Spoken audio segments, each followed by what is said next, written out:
नमस्ते भगिनी। नमस्ते। नमस्ते। नमस्ते। प्रथम पहले हम प्रार्थना कर लेते हैं। करते हैं।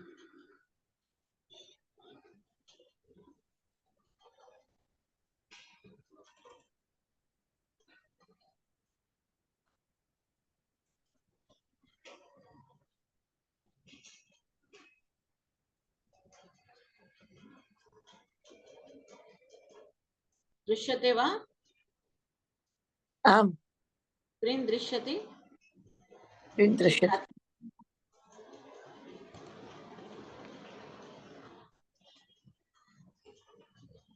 कौन करेंगे सर आज प्रार्थना? उषा भगिनी, गायत्री, दक्षा बेन, या तेजल भाई। कुंदेन्द्र तुषार हार धवला, या शुभ्रवस्त्रावृता, या वीणा वरदंड मंडितकरा, या श्वेत पद्मासना, या ब्रह्माच्युत शंकर प्रभुतिर्भे दैवैः सदा वन्दिता, सा मां पातु सरस्वती भगवती निःशेषजाड्यापहा, शुक्लां ब्रह्म विचारसा परमाम् आद्याय जगत् व्यापिनीं वीणा पुस्तकधारिणीम् अभयदायी जाड्यान्धकारापहाम् हस्ते स्फाटिकमालिकां विदधतीं पद्मासने संस्थितां वन्दे तां परमेश्वरीं भगवतीं बुद्धि प्रदां शारदाम्। अब पठामि संस्कृतम्। पठामि संस्कृतं नित्यं वदामि संस्कृतं सदा, ध्यायामि संस्कृतं सम्यक् वन्दे संस्कृतमातरम्। संस्कृतस्य प्रसाराय नेजं सर्वददाम्यहम्, संस्कृतस्य सदा भक्तो वन्दे संस्कृतमातरम्। संस्कृतस्य कृते जीवन् संस्कृतस्य कृते यजन् आत्मानमाहुतं मन्ये वन्दे संस्कृतमातरम्। संस्कृतमातरम्।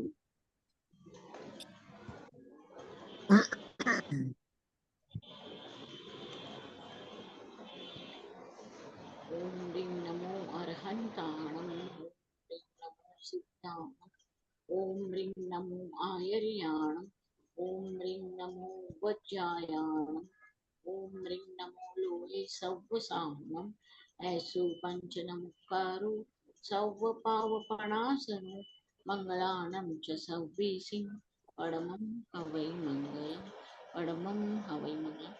आराध्य को समर्पण। वंदे गुरुवरम। सबको नमस्ते, सर्वेभ्यः नमो नमः। 4-5 सप्ताह के बाद अभी क्लास हुई है और सबसे पहले मैं हमारी संवत्सरी पर्व गया है, मैं जैन हूँ, तो मैं आप सबसे मैं हाथ जोड़कर, भाई मेरी तरफ से आपको किसी भी प्रकार से दिल दुखा हो या मेरा व्यवहार कोई अप्रिय रहा हो, आपको अप्रिय लगा हो, तो कृपा कर आप सब मुझे क्षमा करें।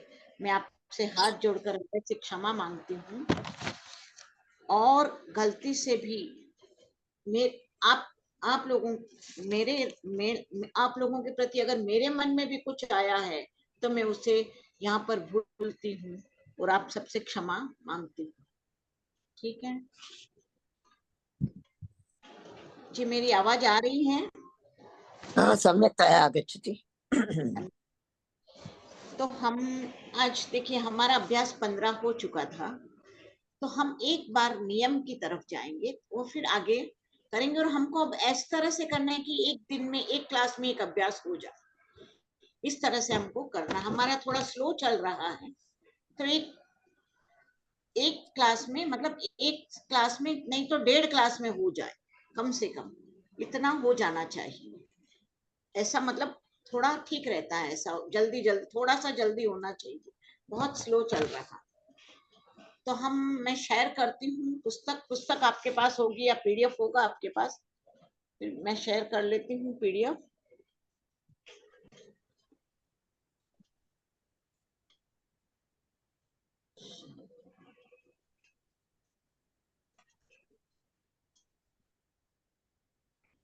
तो हम एक बार खाली केवल हम शब्द नियम से चलते, नियम को फॉलो कि क्या क्या नियम हमने पढ़े, ताकि हमारे जो आगे अब सेंटेंस बनाएंगे ना 16वें में, तो और हर एक मतलब जो भी दूसरे भी पढ़ेंगे तो उसके लिए ये नियम काम आएंगे।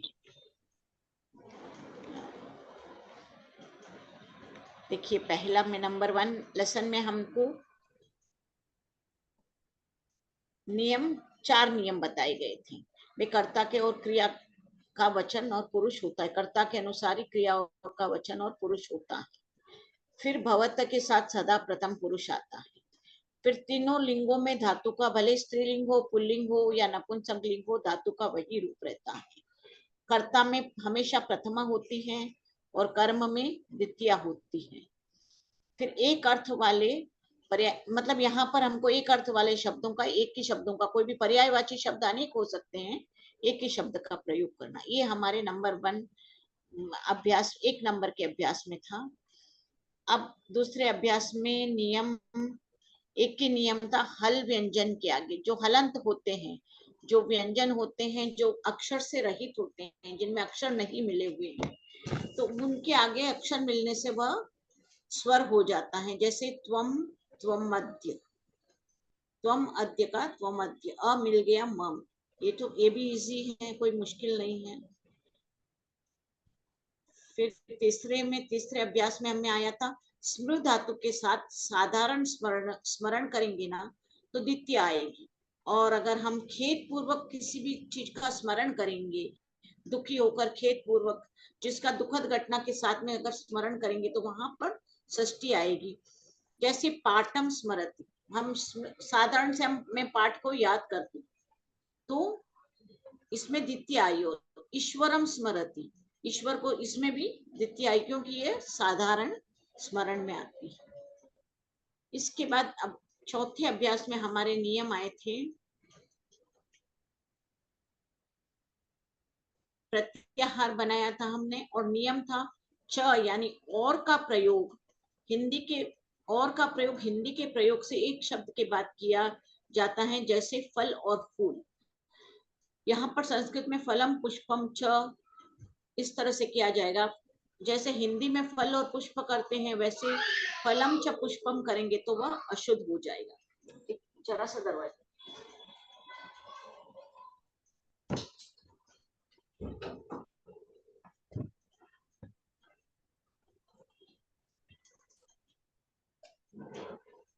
फिर नेक्स्ट आएगा हमारा अभ्यास 5वां। अभ्यास 5वां में हमने पढ़ा कि भाई कर्ता, जैसे कर्ता में व्यक्ति नाम या वस्तु का कोई भी नाम हो, कर्ता में प्रथमा होती है, और संबोधन में संबोधन वाली विभक्ति होती है, जैसे हे राम, हे कृष्ण, ऐसे हम बुलाते हैं।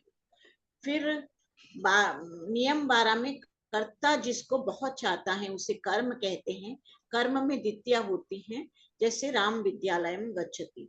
फिर अभितः, अब ये अव्यय शब्दों के बारे में आ गया है कि अभितः परितः समया निकसा हा प्रति अनु के साथ द्वितीया होती है, हमेशा इनके साथ द्वितीय आ जाएगी। कहाँ?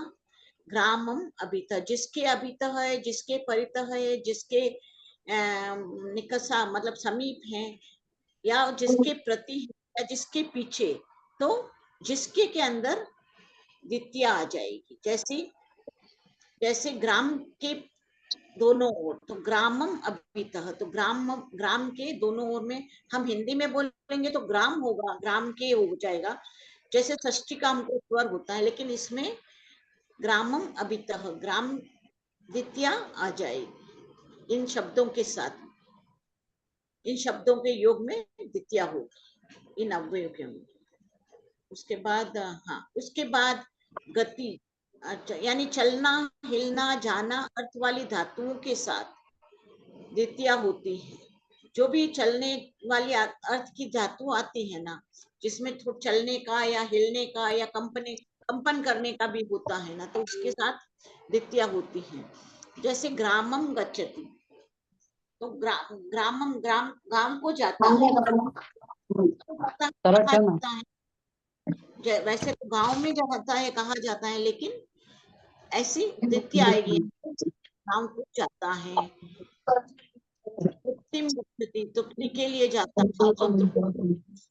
इस तरह स्मृति गच्छति, स्मृतिम गच्छति, स्मृति चली जाती है, इस तरह से द्वितीया आएगी।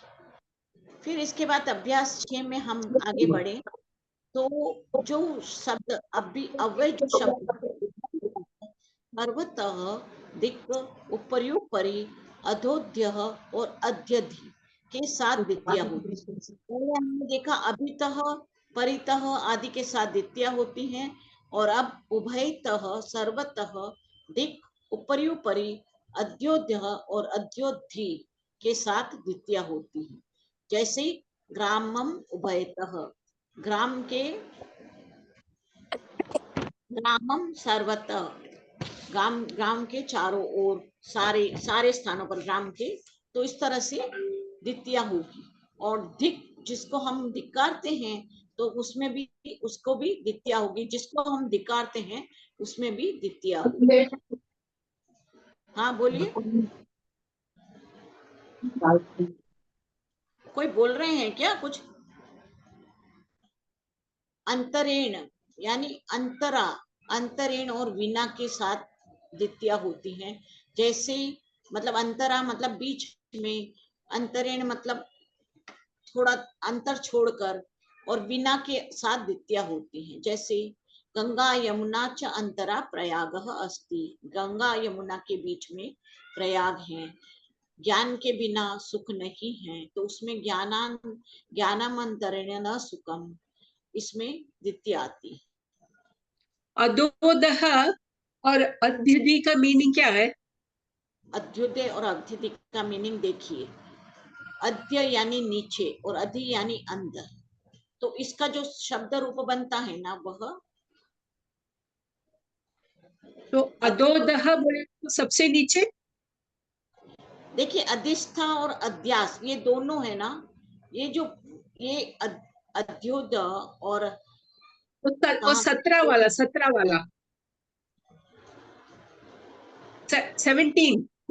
नियम, अधोदह अध्यधि उभयतः उसके साथ है ना। 17 और आगे नेक्स्ट नहीं 17 रूल 17 ओके। हाँ, रूल 17 उभयतः, हाँ, अधोद्य और अध्यधि के साथ द्वितीया होती है। तो अधोद्य क्या होगा, देखिए मैं आपको यहाँ पे बताती हूँ।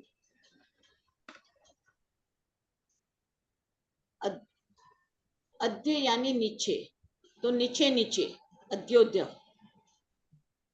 और अध्यधि, और फिर अध्यधि, अधि अंदर, जो नीचे नीचे नीचे और अंदर जो होता है ना, उसके साथ में द्वितीया होती है। Okay thank you. Okay, thank you. थोड़ा अगर हम एक बार नियम की तरफ चल देते हैं, फिर इसका बाद में अगर जरूरत पड़ी तो हम थोड़ा उसका अभ्यास कर लेंगे। ओके, अब हाँ, और फिर नियम 21वां में जो द्विकर्मक धातु होती है ना, तो इन अर्थ, ये दुह, याच, पच, दंड, रुद्र, प्रच, ची, ब्रू, सास, जी, मत, ग्रुप, नी, हर, कृच, और वह, ये द्विकर्मक धातु है, इनके साथ दो कर्म आते हैं, एक कर्म नहीं। अब इसमें जो हम 16वां लेसन पढ़ेंगे ना, उसमें एक वाक्य आएगा द्विकर्म धातु का। फिर अभ्यास 8, उसमें जो नियम दे रखा है कि पति ही समास एव, पति शब्द किसी शब्द के अंत में समस्त होगा तो उसका रूप हरि के तुल्य चलेगा। जैसे तो पति के समस्त पद होगा ना, तो उसका तुल्य रूप हरि के तुल्य चलेगा। जैसे भूपति ना, भूपतये, जहां पे पति अंत में होगा ना किसी के साथ समास शब्द में, तो उसका रूप, मतलब इसका मतलब कि पति अगर अलग है, सिर्फ पति शब्द है तो उसके रूप अलग, जो विशेष शब्द है और उसके विशेष रूप है, लेकिन उसके साथ कोई भी अधिपति, भूपति या कुछ भी है तो उसके नॉर्मल हरि की तरह रूप चलेंगे। तेजल जी है क्या? हाँ।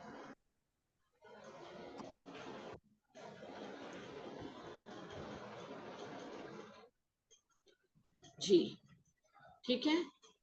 फिर नेक्स्ट क्या है, अभी है क्रिया की सिद्धि में सहायक को करण कहते हैं। अब यहाँ पर तृतीया कहा गया, करण में तृतीया होती है। कर्म वाच्य यथा भाव वाच्य में कर्ता में तृतीया होती है। यहाँ पर जब हम कर्ता इसमें लेंगे कर्ता वाले वाक्य में, तो करण में तृतीया होती है। जैसे कंदुकेन क्रीडति, तो गेंद से खेलता है। और दंडेन चलती, जो बुड्ढे लाठी से चलते हैं ना, वो दंडेन चलती, तो उसके सहारे से चलता है। मतलब दंडेन के द्वारा, कंदुक बॉल से खेलता है, बॉल के द्वारा खेलता है, इस तरह से गेंद के द्वारा खेलता है। सह, साकम, सार्धम, समम, ये चारों का अर्थ है सात, तो सात अर्थ के साथ तृतीया होती है। जैसे जनकेन स, इस तरह से तृतीया आएगी। फिर जिस चिन्ह हमें किसी व्यक्ति या वस्तु का बोध होता है, उसमें तृतीया होती है। जैसे हमने देखा कि जटा, जिसको बहुत सारी जटाएं होती हैं, तो वो ऋषि कहलाता है। तो जटा भी ही यति ही, ऐसे तो जटा से सन्यासी ज्ञात होता है, तो हमको पता चलता है कि वह सन्यासी है, तो उसकी पहचान है। तो जो उसकी पहचान, जिससे पहचान होती है या वस्तु का बोध होता है, उसमें तृतीया होती है। कारण बोधक शब्दों में तृतीया होती है। वे किस कारण के कारण वह कार्य कर रहा है या वहां पे रह रहा है, तो वैसे कारण बोधक शब्दों में तृतीया होती है। तो अध्ययनेन वसति, अध्ययन के लिए, अध्ययन के द्वारा वहां, अध्ययन के लिए वहां रहता है, पर यहाँ पे तृतीया लगाई है, तो यहाँ पे तृतीया आएगी। कहीं पे कोई जाते हैं ना हॉस्टल वगैरह में पढ़ने के लिए वगैरह, तो वहां पर तृतीया लगती है। ठीक है। अब नेक्स्ट लेसन, नेक्स्ट में है नियम 28, किम कार्यम अर्थ और प्रयोजन, चारों प्रयोजन अर्थ में हो तो, ये किम कार्यम क्वेश्चन मार्क में हो तो नहीं, प्रयोजन अर्थ में हो तो उनके साथ तृतीया होती है। जैसे मूर्खेण पुत्रेण किम, जैसे मूर्ख पुत्र का से क्या प्रयोजन है, क्या लाभ है, क्या कार्य है, उससे क्या फायदा है, तो ये सब जो प्रयोजन के अर्थ में जब शब्द आएंगे, तो उनके साथ तृतीया होगी। तृणेन अपि कार्यम भवति, तृण से भी कार्य हो जाता है। तो ये जो प्रयोजन आ गया, तृण का प्रयोजन बताया यहाँ पर कि भाई तृण से भी, कभी कभी हम बोलते हैं ना, जहाँ पर कुछ काम के से कोई काम होता नहीं है, हम बड़े बड़े लोगों के पास जाते हैं, लेकिन एक तिनके से काम हो जाए, तिनके भर से, मतलब कहते हैं ना कि भाई इतना इलाज कराए फिर भी नहीं इलाज लगा, लेकिन एक धूल की चिमटी से, एक धूल की इतनी सी रजकण से हमने उसका ग्रहण किया, तो वह ठीक हो गया। ऐसा तृणेन मतलब थोड़ी सी, तो वो प्रयोजन के अर्थ में जब होगा तो वहां पर तृतीया होगी। फिर अलम यानी बस या मत करो, अलम, अब बस, तो के साथ तृतीया होती है। जैसे अलम हसीतेन, मत हंसो, अलम विवादेन, विवाद मत करो। उसके बाद 31वां जो नियम आया है, प्रकृति यानी स्वभाव जो होता है उसको प्रकृति कहा जाता है। आदि क्रिया विशेषण शब्दों में तृतीया होती है। जो स्वभाव आदि वाली जो क्रिया होती है उसके साथ जो विशेषण लगता है ना, उन शब्दों में तृतीया होती है। जैसे प्रकृत्याः साधुः, स्वभाव से जो सरल होता है, जो साधु होता है, तो वो स्वभाव में, उसके स्वभाव में तृतीया लगती है। ये विशेषण हो गया ना, प्रकृत्या स्वभाव से सरल है, सरल विशेषण हो गया उसका, साधु का या किसी सज्जन व्यक्ति का कि भाई सरलता उसमें है। तो जो सरल ऐसे कोई विशेषणों के साथ में जो आएगा तो वहां पर प्रकृति आदि क्रिया विशेषण शब्दों में तृतीया होती है। सुखेन जीवती, और सुख और दुख के साथ में जो जीवती, ऐसे ही उसके साथ भी तृतीया आएगी। और सरलतया लिखती, सरलता से लिखता है, यानी जहाँ पे विशेषण है ये सब चीजों, लिखता है, एक सरलता से लिखता है, कठिनता से लिखता है, रुक रुक कर लिखता है, आदि विशेषण, तो उसमें तृतीया आएगी। फिर यहाँ पर अब संधि के नियम यहाँ से शुरू हो जाते हैं। नियम 32 में मोनु स्वारः, पदा मतलब पद के अंत में म के साथ कोई हल व्यंजन हो तो म को अनुस्वार हो जाता है, स्वर बाद में हो तो वह उसमें मिल जाता है, म उसमें मिल जाता है। तो जैसे रामम पश्यति, तो यहाँ पर स्वर नहीं है तो यहाँ पर अनुस्वार हो गया रामम पश्यति। और रामम अपश्यत में स्वर है तो वह उसके साथ मिलकर रामम पश्यतः, इस तरह से हो गया। ठीक है, अब हमारे आगे 10वें में नियम आते हैं। नियम सर्वनाम शब्दों और विशेषण शब्दों का वही लिंग, विभक्ति और वचन होता है जो विशेष्य का होता है।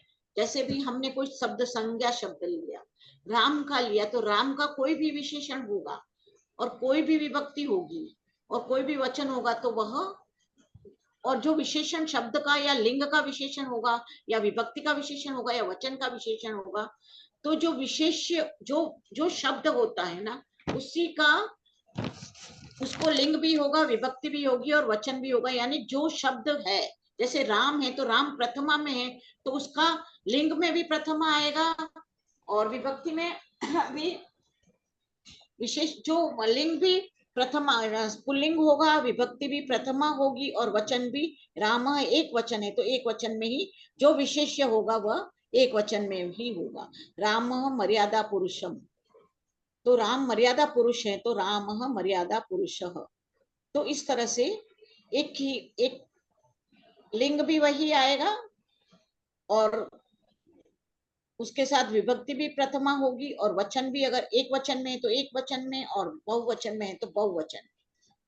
दान आदि क्रिया जिसके लिए की जाती है उसे संप्रदान कहते हैं। तो दान जिसमें होता है उसे जिसके लिए की जाती है उसे, और संप्रदान कारक में चतुर्थी होती है।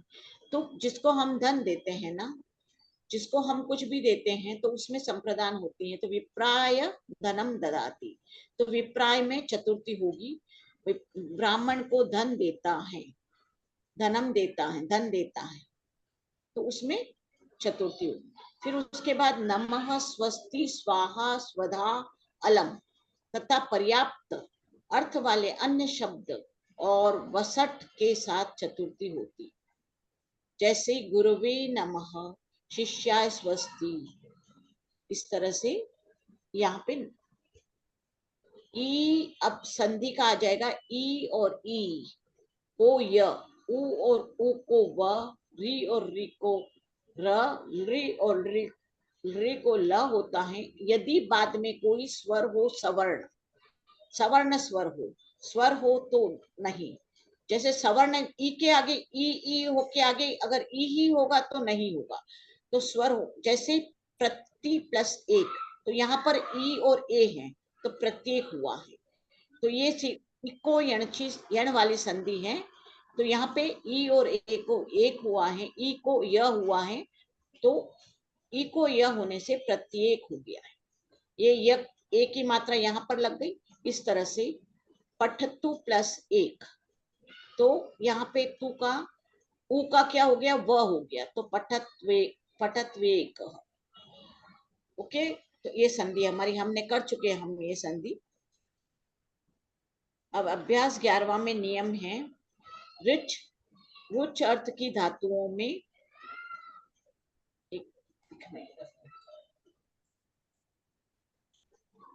रुच अर्थ की धातुओं में के साथ चतुर्थी होती है।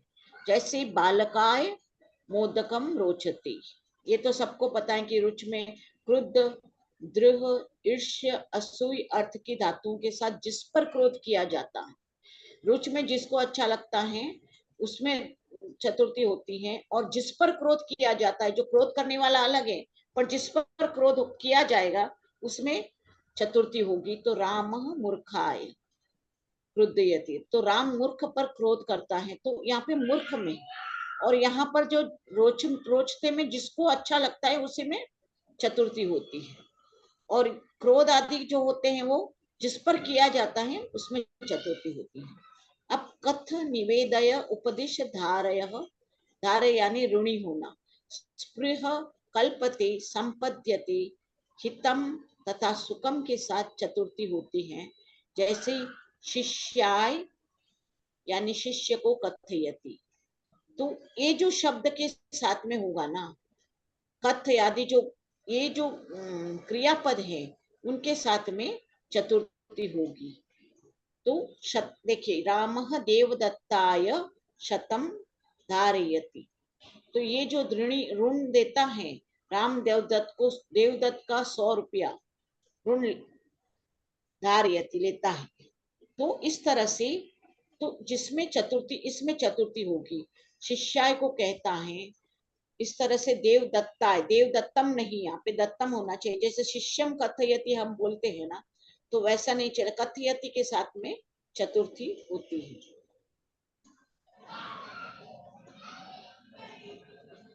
फिर जिस प्रयोजन के लिए जो वस्तु या क्रिया होती है उसमें चतुर्थी होती है। जैसे मोक्षाय हरिम भजति, मोक्ष के लिए, मोक्ष के प्रयोजन के लिए हरि का भजन करता है। तो शिशु दुग्धाय क्रंदति, तो शिशु दूध के लिए रोता है। तो ये इसमें चतुर्थी होती है, वस्तु या क्रिया होती जिस प्रयोजन के लिए। तो अब दूध के लिए रो रहा है, तो दूध में जो क्रिया है वह क्रिया, उसमें चतुर्थी होगी। दूध के लिए रो रहा है तो दूध के लिए में चतुर्थी होगी। ये मतलब ये हमको इसमें तो कोई मतलब इतना मुश्किल नहीं है, ये बराबर हम विभक्ति के अनुसार जो होती है ना, लेकिन जहां पर हमको किसी शब्दों के साथ करनी होती है ना, उसके साथ चतुर्थी लगती है, उसके साथ चतुर्थी लगती है, तो हमको वो याद रखना पड़ता है। चतुर्थी के अर्थ में अर्थम और कृत्य अव्यय का उपयोग होता है। कृत्य के साथ षष्ठी होती है, भोजनार्थम भोजनस्य कृत्य, खाने के लिए। तो जैसे चतुर्थी के अर्थ में जब बोला जाता है अर्थम या कृत्य के अवयवों का प्रयोग किया जाता है, तो उस समय जो कृत्य के साथ षष्ठी होगी तो भोजनस्य कृत्य मतलब भोजन के लिए, अब इसमें चतुर्थी आएगी। और फिर संधि है, ए को आय होगा और ओ को आव होगा, ए को आय और औ को आव होगा। कब होगा? जब उसके आगे कोई स्वर हो तो। जैसे ने प्लस अनम, तो ने यहाँ पर ए है, ए ओ के आगे अ स्वर है तो नैनम हो गया। इस प्रकार यह संधि है।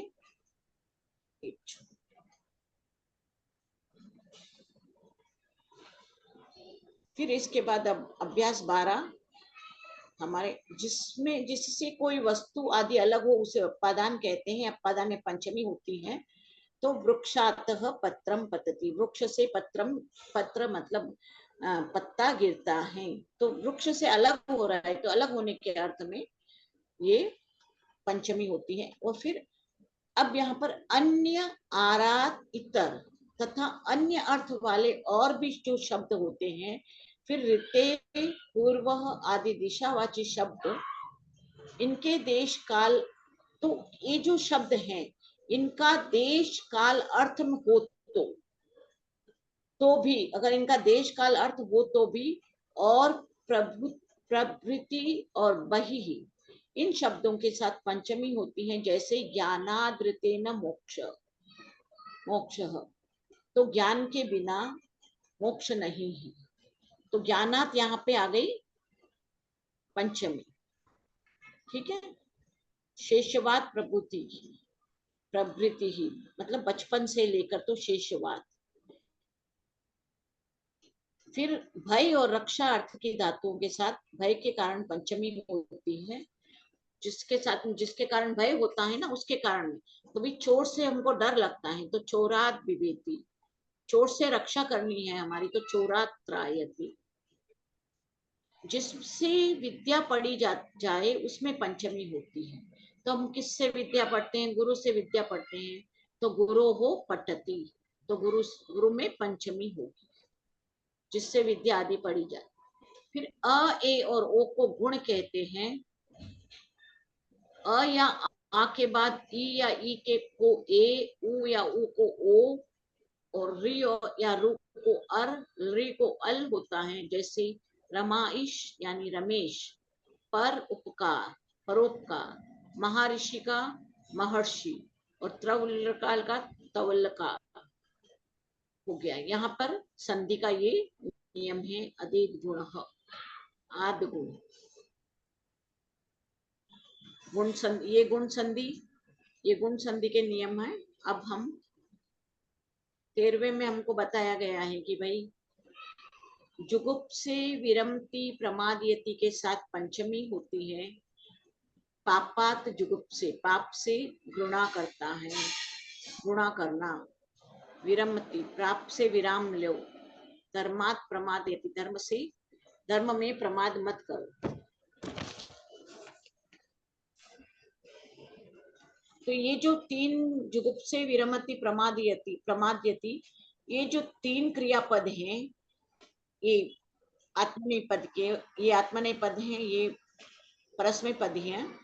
तो इनके साथ जो भी आएंगे ना शब्द, तो वो पंचमी आएगी। जिस वस्तु से किसी को हटाया जाए उसमें पंचमी होती है। जैसे अवेभ्य पशुम वारयति, जैसे जो से पशुओं को दूर करता है। पुत्र को पाप से दूर करता है, पुत्रम पापाद वारयति, पाप से दूर करता है।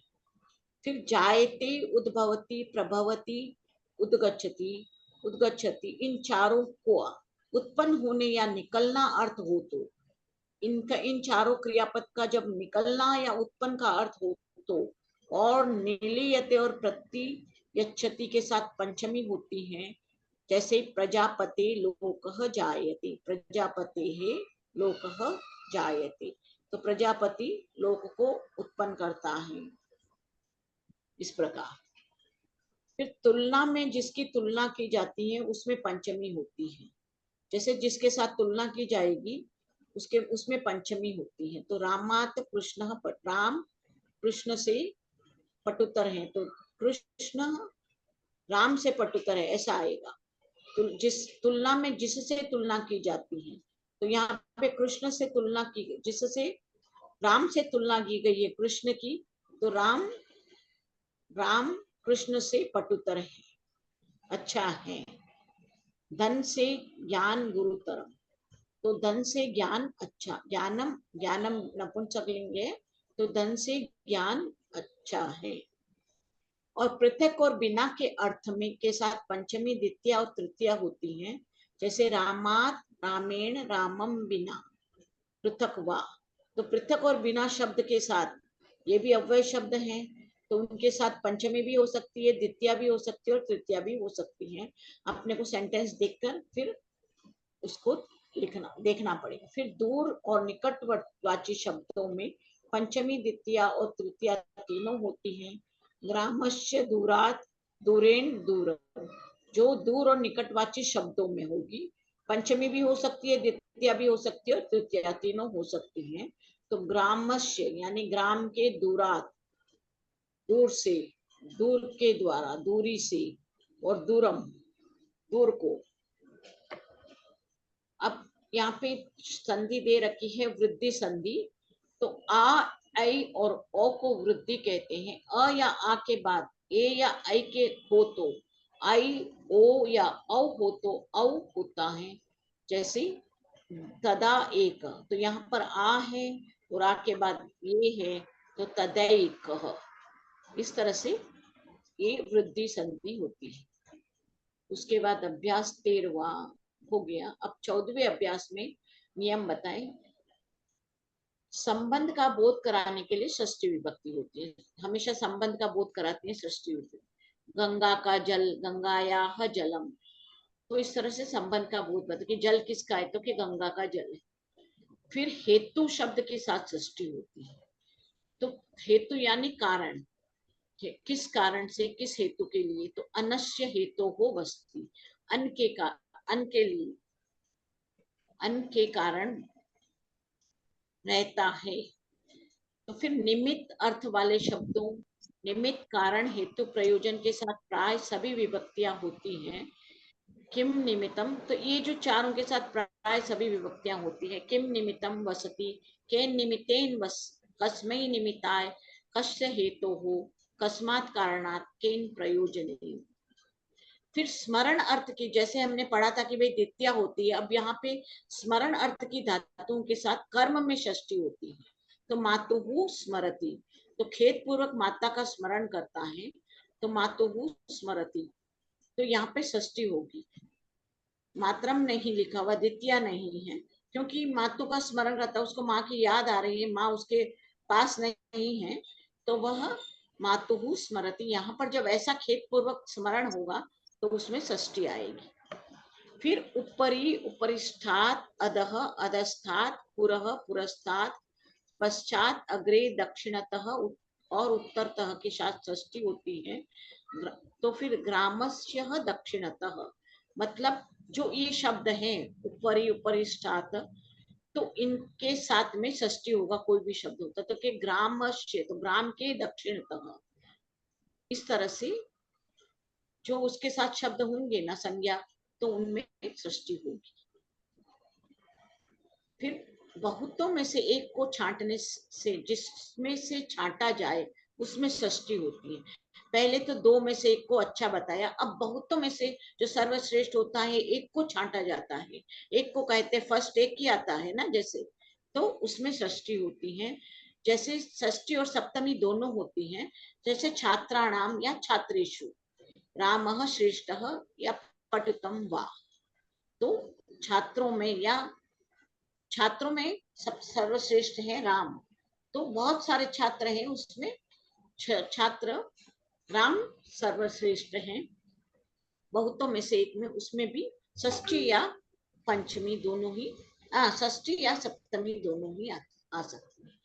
फिर अब ये आ गया, फिर ये संधि का है पूर्व संधि, पूर्व रूप संधि। सुबंत या तिंगंत के अंतिम ए या ओ के बाद अ हो तो अ को पूर्व रूप ए या ओ जैसा रूप हो जाता है। इस संधि को संकेत के लिए ए और ओ के बाद हम अवग्रह जो चिन्ह लगाते, ये चिन्ह जो लगाते हैं हम, वह ये जो आपको पता है ना एस जैसा, तो वह चिन्ह लगाते हैं। जैसे हरे, अब हरे रव, तो यहाँ पे अ के लिए, अ के स्थान पर ये चिन्ह लगाया है। इस तरह से संधि ये होती। विष्णु, विष्णु, अब ये, अब हमारे 14वें अभ्यास हो गया। अब 15वां अभ्यास में हमने जो लास्ट में पढ़ा था, तो कृदंत शब्द, कृत कर्मणो कृति, कृदंत शब्द जिसके अंत में कृत प्रत्यय अर्थात त्रिच, कृतन, त्रिच, कृतन, तिन, त्रिच, तिन, अच, गण्य, ल्युट आदि के कर्ता और कर्म में षष्ठी होती है। जैसे शिशो हो शयनम, बच्चे का सोना। तो ये जो जब यहाँ पे कृदंत शब्द लगेंगे, इन जो ये कृदंत जो हैं, इनके के कर्ता और कर्म में षष्ठी होती है।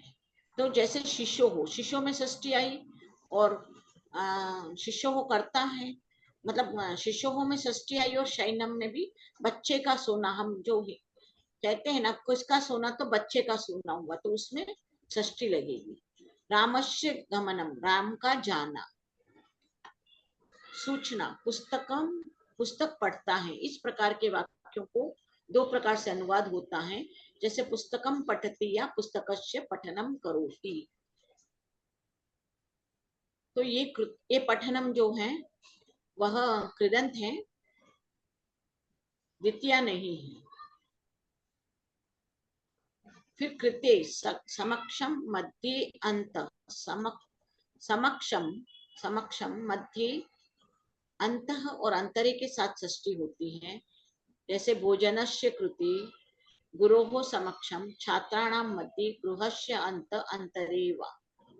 फिर दूर और समीपवाची शब्दों के साथ षष्ठी होती और पंचमी होती है। ग्रामास्य या ग्रामात, तो दूर समीप आदि जो भी होंगे ना, तो उनके साथ में षष्ठी होगी। और फिर तुल्यवाची शब्दों में, जिसका तुल्य एक जैसा होता है, जैसे दोनों फर्स्ट आने वाले, दोनों के सेम मार्क्स होते हैं, वैसे तुल्य जो होता है, तो जिसमें हम निर्णय टास्क करके फिर निर्णय, जैसे टाई हो जाती है, वैसे तुल्य, जैसे मैचों में टाई हो जाती है ना, तो तुल्य, सदृश और सम के साथ षष्ठी और तृतीया दोनों होती है। जैसे कृष्णस्य या कृष्णेन वा तुल्य सदृशः सम, जिसका भी नाम लेंगे वह कृष्ण के समान ही बलवान है या विद्वान है, जो भी आएगा वह तुल्य, उसके समान ही जैसा, सदृश, तो उसमें षष्ठी और तृतीया दोनों होती है। फिर आशीर्वाद सूचक शब्दों में, जैसे आयुष्यम, भद्रम, कुशलम, सुखम, हितम, अर्थ, प्रयोजनम, सम के साथ षष्ठी और चतुर्थी दोनों होती हैं। जैसे कृष्णस्य कृष्णाय व भद्रम, कुशलम स भया। फिर ये आगे संधि, दीर्घ संधि, जैसे अक प्रत्याहार है, तो अ, ई, उ, री जहाँ पे शब्द आते हैं के साथ सवर्ण अक्षर हो, तो अ के साथ अ जैसा ही अक्षर हो, मतलब उसके समान ही अक्षर हो, तो दोनों के स्थान पर दीर्घ अक्षर हो जाता है। जैसे अ या आ हो, अ या आ हो, या आ ही होगा, आ और आ हो, या आ और अ हो, तो अ होगा, दीर्घ हो जाएगा।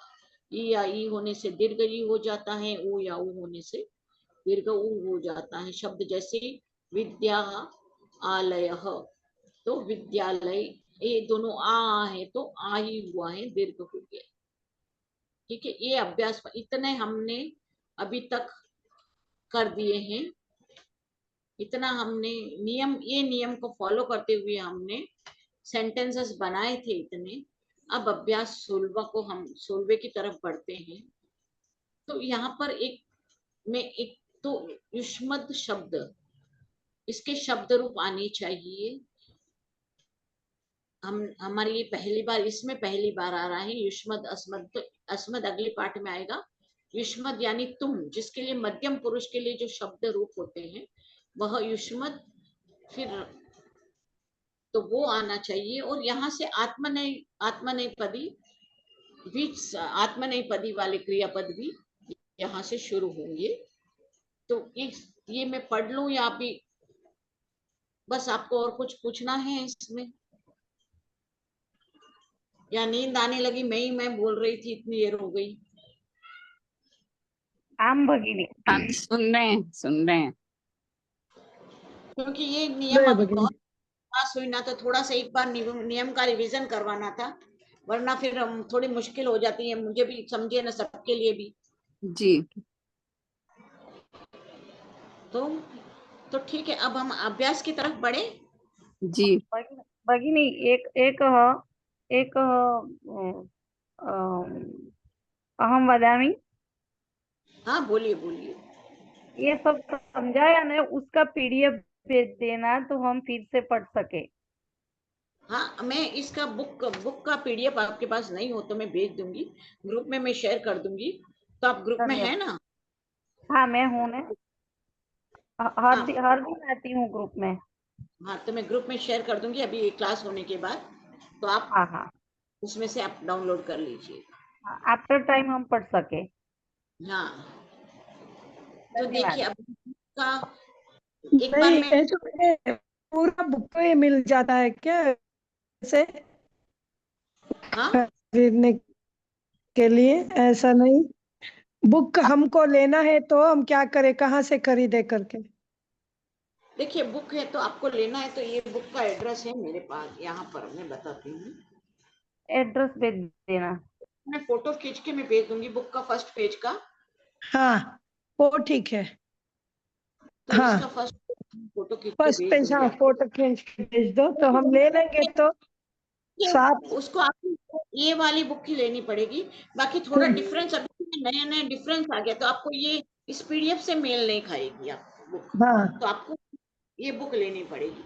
अगर आप ओके। लेना चाहते आप हाँ लेके क्लास 2 क्लास करिए, फिर बाद में आपको जरूरत लगे तो आप ले लीजिएगा। हाँ लेकिन ठीक आप सॉफ्ट कॉपी तो भेज ही दीजिए। हाँ मैं इसका फोटो खींच के मैं भेज दूंगी। तो अब अभ्यास 16 की तरह हमने इतने अभ्यास 15 तक हमने 375 शब्दों का हमारा शब्दकोश हमारे पास हो गया है। अब इसमें ये 25 शब्द और जोड़ रहे हैं। इस तरह से हमारे पास 400 शब्द संस्कृत के हो गए। क्रियापद, अव्यय और संज्ञा शब्द मिलाकर, सर्वनाम संज्ञा मिलाकर हमारे पास 400 शब्द अब इसको 25 को करने के बाद हो जाएंगे। तो युष्मत सर्वनाम है, सिंह पुल्लिंग शब्द है, प्रातःकाल ये भी पुल्लिंग शब्द है, मध्याह्न ये भी पुल्लिंग शब्द है, और दो मतलब देखिए युष्मत यानी तू को युष्मत कहते हैं, सर्व वह सर्वनाम है। सिंह को सिंह, प्रातःकाल यानी सवेरा प्रातःकाल, मध्याह्न यानी दोपहर, और सायंकाल यानी सायंकाली शाम को, और मार्ग यानी मार्ग रास्ता, और निशा यानी रात्रि। तो ये निशा ये संस्कृत शब्द है और इसके अर्थ जो हिंदी में लिख रखे जो ब्रैकेट में है। तो, जी तो निशा स्त्रीलिंग लता की तरह चलेंगे, रमा लता की तरह चलेंगे। जो सिंह प्रातःकाल, मध्याह्न और सायंकाल है वे रामवत चलेंगे। और युष्मत जो है वह मध्यम पुरुष वाल का शब्द रूप बनेगा उसका। वो अभी हम इसको अभी कर लेंगे युष्मत वाले को। पहले थोड़ा शब्द पढ़ लेते हैं, फिर इसमें आया है कि भाई अब धातु आई है, मुझे लग रहा है क्लियर नहीं है ना इसमें थोड़ा। सेवा, सेव धातु सेवा करना, लब धातु पाना, वृद्ध धातु बढ़ना, मृद धातु प्रसन्न होने के अर्थ में, सह धातु सहना, और याच धातु मांगना, वृत्त यानी होना, इक्ष यानी देखना, निरीक्ष देखना निरीक्षण करना। ये निर के साथ में इक्ष का ये निर जो है वह उपसर्ग लग गया है, तो निरीक्ष हो गया देखना निरीक्षण करना। बंद धातु यानी प्रणाम करना, भाष धातु यानी कहना, पूर्ध धातु यानी कूदना, और यत्न करना, प्रयत्न करना, यत्न करना जो भी होता है ना, प्रयत्न प्र अगर उपसर्ग लगा देंगे तो प्रयत्न जो हम कोशिश करते हैं वह यत्न करना। और फिर एक बात पूछूं?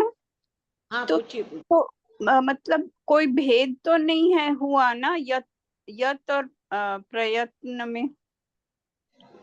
यत्न करना इसका शब्द, यत्न करना इसका अर्थ है हिंदी। अच्छा ये जो पढ़ रही हूँ ना वो हिंदी में अर्थ बता रही हूँ आपका। यत यानी यत्न करना, तो हम प्रयत्न करने के लिए प्र लगाते हैं ना, तो प्र उपसर्ग लगाते हैं हम। जैसे बोलते हैं ना प्रयत्न करेंगे, हम पढ़ने का प्रयत्न करेंगे, संस्कृत सीखने का प्रयत्न करेंगे, तो नहीं, यत्न लेकिन यत्न अर्थ करना और प्रयत्न करने में कोई भेद नहीं है ना, दोनों सेम ही है ना? वो उपसर्ग यथ है ना, यथ है ना, वो धातु है। यत्न भी कोशिश करना ही है और प्रयत्न भी कोशिश करना ही है। हाँ यही मेरा मतलब है, धातु हाँ। लगा उपसर्ग के जोड़ने पर भी कभी कभी धातु का अर्थ समान ही रहता है। जी क्या जैसे बोल लिखती रहे हैं और लिखती नहीं, उपसर्ग प्र उपसर्ग जोड़ने के बावजूद भी कभी कभी अर्थ समान ही रहता है। जैसे लिखती और वी लिखती तो दोनों सेम ही है ऑलमोस्ट। मतलब लिखती नॉर्मल लिखना है और वी लिखती तो अच्छी तरह लिखना है। तो वैसे प्र मतलब थोड़ा सा बेटर है कि प्रयत्न करना से थोड़ा, लेकिन सेम भी एग्जैक्टली सेम अर्थ भी हो सकता है। लिखती में लिख धातु लगता है, लिख धातु पर से लिखती बनता है। अभी लिखती करके हाँ एक है भी उपसर्ग के साथ, तो थोड़ा सा भेद है, मामूली है, तो कोई फर्क नहीं है ज्यादा। जी ठीक है जी। आप ये से हम देखिए हम कर रहे हैं अभी कोशिश, तो ये आ जाएगा पाठ में। कि प्रयत्न और यत्न, मैं तो खाली केवल बता रही हूँ कि हम प्रयत्न करना है, यानी मीनिंग बता रही हूँ कि भाई जो प्रयत्न का मीनिंग होता है वही यत्न का, और यत्न करना और प्रयत्न करना। जी एक तुम और शिक्ष सीखना, कंप कांपना, सम्यक जैसे बोलते हैं, अच्छे को सम्यक बोलते हैं ना, सम उपसर्ग लगा है, जी तो ऐसे ही प्रयत्न जैसे उपसर्ग लगा है।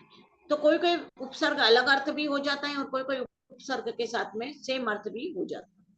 तो ठीक भिक्ष यानी मांगना, और इह यानी चाहना, ये धातुओं के अर्थ है, ये सारी धातुएं। शुभ यानी शोभित होना, और रम यानी लगना, और रमण कर यानी लगना या रमण करना, दोनों ही इसके अर्थ हैं। ठीक है, तो अब जैसे मैंने बताया कि भाई सिंह आदि तो रामवत चलते हैं, तो राम रामो तो आप सबको आता ही है। हाँ, और लता रमा का भी रूप आता है। युष्मत का रूप अगर हम देख लेते हैं, मैं आपको शेयर करूं क्या युष्मत का रूप? जी, इसी पुस्तक के अंत में होगा दिया हुआ। युष्मत क्या अर्थ, किसका पूछ रहे हैं आप, युष्मत का? जी, इसी पुस्तक में दिया हुआ होगा कहीं। ये है ना पीछे, इसमें बुक में है सारे ये हाँ, पेज। एक मिनट में आपको बता देती हूँ पेज नंबर कितना है युष्मत अस्मत का। मैं आपको यहाँ पे शेयर करती हूँ, बाकी सारे जहाँ शब्द रूप दे रखे पीछे परिचित में, तो वहां पर है युष्मत वगैरह के सबके रूप हैं, आप देख लीजिएगा। इस पीडीएफ में भी होगा, मैं आपको पीडीएफ भेजूंगी उसमें। तो युष्मत का और अस्मत का, जी युष्मत का है 35 नंबर का, ये शब्द रूप है, पेज नंबर 134 पर है। आप चाहे तो उसमें से निकाल सकते हैं, और चाहे तो मैं शेयर कर देती हूँ। मेरे पास ना ये वाली पता नहीं कहाँ रख दी, अभी प्रारंभिक है मेरे में हाथ में, उसमें भी होगा, मैं ढूंढ रही हूँ ना उसमें भी होगा जैसे भी, और वैसे तो सबको आ ही रहा है, ऐसा कोई बात नहीं है। नहीं, भूल जाते हैं हम, अभ्यास नहीं करते इतना जितना करना चाहिए, याद भी, स्मरण शक्ति भी ऐसे ही है। भूल जाते ना, क्योंकि ये नहीं है ना हमारा रूटीन में, नहीं है ना रोज का। जी रोज अब थोड़ा, अब मैं इतना दिन अगर मैंने बीच में बिल नहीं किया तो मैं कितनी सारी बातें भूल गई। जी। तो तब क्या करें बताइए, अब दिमाग इतना है, याददाश्त ऐसी है।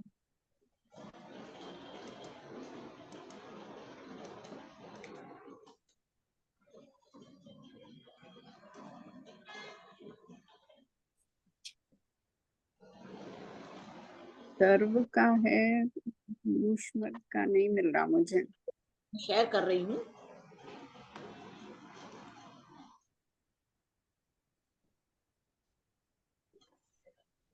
देखिए युष्मत यानी तुम, फिर पहले प्रथमा में होगी त्वम, एक त्वम, वचन, त्वम द्विवचन होगी, युवाम यूयम, फिर त्वाम त्वाम। युवाम युष्मान। इसमें ना दो प्रकार के चलते हैं, त्वा भी आता है, वाम भी आता है, और वह भी आता है। ये त्वाम के में त्वा भी आता है, और वाम भी लिख सकते हैं, और वह भी होता है। ये शास्त्रों में ज्यादा यूज आता है इसका, इन तीनों का। जी फिर तृतीया त्वया युवाभ्याम युष्माभिः, ये तृतीय। फिर चतुर्थी तुभ्यम तुभ्य, युवाभ्याम युष्मभ्यम। तो ये इसमें भी दो प्रकार के हो गए, ते वाम वह। फिर पंचमी त्वत युवाभ्याम युष्मत, ये पंचमी। पंचमी प्रथम मतलब एक वचन में त्वत आएगा, द्विवचन में युवाभ्याम, और बहुवचन में युष्मत। फिर षष्ठी में तव, तव युव युवयो हो युष्माकम। तो फिर इसमें भी ते वाम और वह सेम आएगा, जैसे चतुर्थी में है और षष्ठी में भी। हमको ये जहाँ पे लिखे होंगे ना, हमको समझना होगा कि भाई ये षष्ठी है या चतुर्थी का है। फिर सप्तमी में आता है त्वयी युवयो हो युष्मासु, ये आप बोलना चाहे तो सब साथ में बोल सकते हैं। त्वं युवां यूयं त्वां युवां युष्मान् या युवाभ्यां युष्मभिः तुभ्यं युवाभ्यां युष्मभ्यां नहीं युष्मभयं युष्मभ्यं त्वत् युवाभ्यां युष्मत् तव युवयोः तव पूरा त बोलना पड़ेगा। तो यहाँ पे आता तव तव युवयोः युष्माकं त्वयि युवयोः युष्मासु। हाँ, वो ऐसे भी कह सकते हैं, चाहे तुम तो बोले। युवाम यूयम त्वाम त्वा युवाम वाम युष्मान वह त्वया युवाभ्याम युष्माभिः तुभ्यं ते युवाभ्याम वाम युष्मभ्यं वह त्वत् युवाभ्याम युष्मत् तव ते युवयोः वाम युष्माकं वह त्वयि युवयोः युष्मासु। जी जी, बहुत अच्छा तरीका है। गीत गीत गा के रूप के में। अच्छा रहता है, जल्दी याद होता है। हाँ ठीक, ये भी सही बात है एकदम। जी ठीक है, और फिर यहाँ पर आएगी धातु सेव धातु आत्मनेपदी की।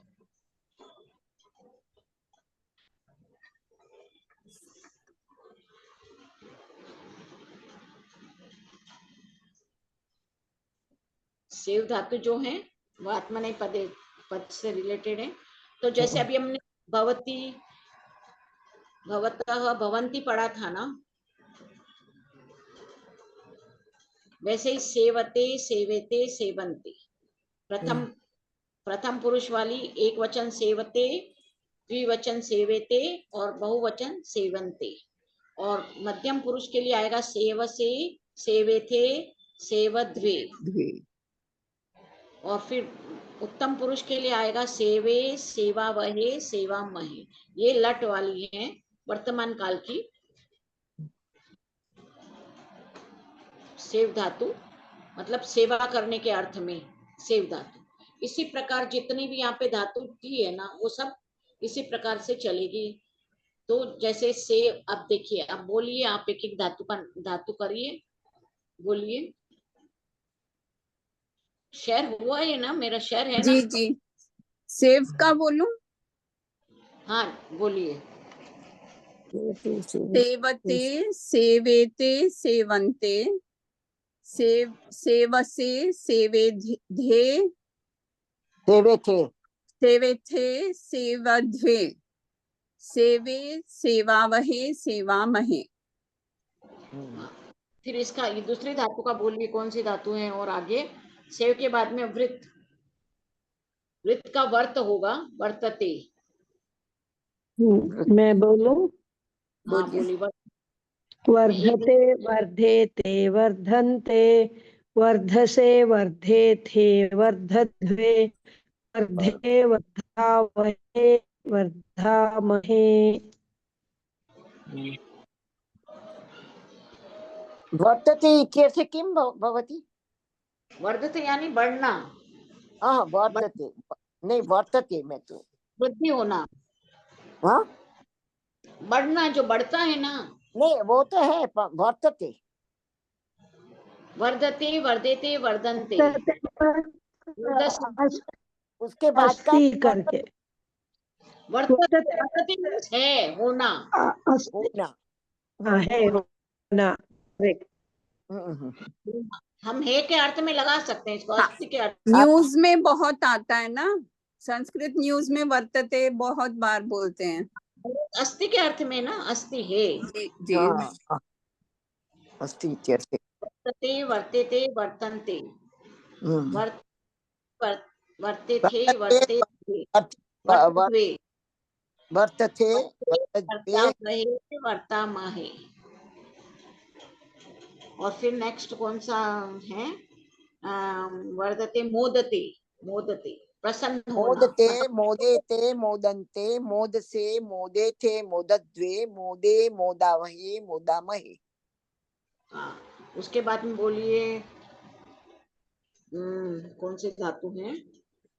वर्तते, इक्षते, इक्षते इक्षते, हाँ, इक्ष, देखना, ईक्षते ईक्षेते ईक्षन्ते ईक्षसे ईक्षथे ईक्षेथे ईक्षध्वे ईक्षे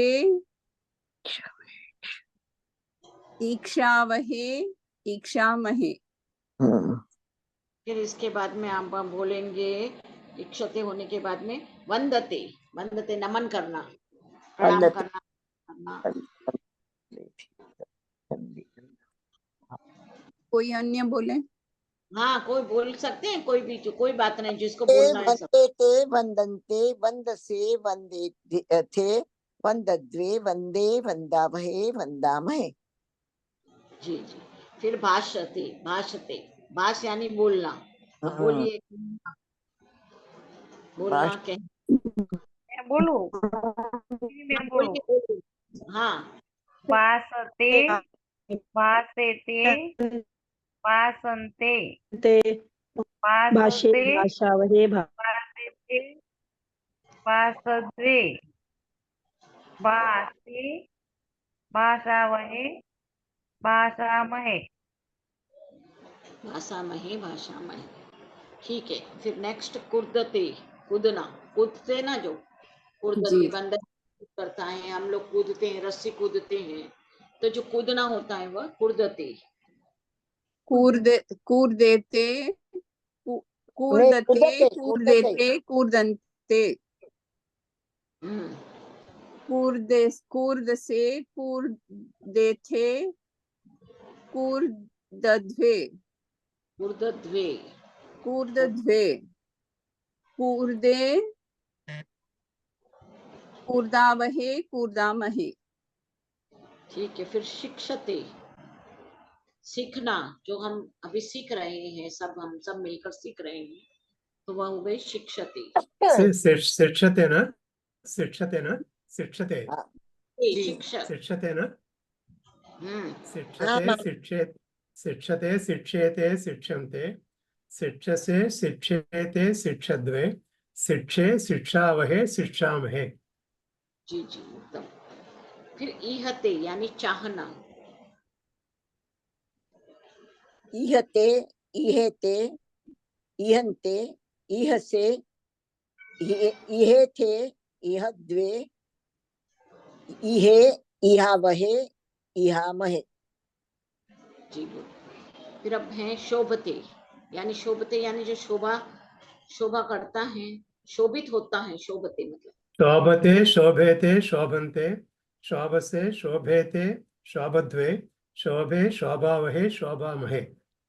हाँ। रमते, रमण करना, उसमें लग जाना, किसी भी चीज में हम काम करने में लग गए, उसमें रम गए, जैसे पढ़ते हैं तो पढ़ने में खो गए हम, ऐसा रमण करना, लगना, तो उसका रमण करना का, लगना का शब्द है रम, और रम का बनता है रमते। रमते रमेते रमन्ते रमसे रमेथे रमध्वे रमे रमावहे रमामहे। जी ठीक है जी, हमारा हो गया महोदय समयः अभवत्। हाँ, समय भी हो गया है, तो ठीक है। अभी आप सबका बहुत बहुत धन्यवाद। शांति मंत्र करेंगे कोई?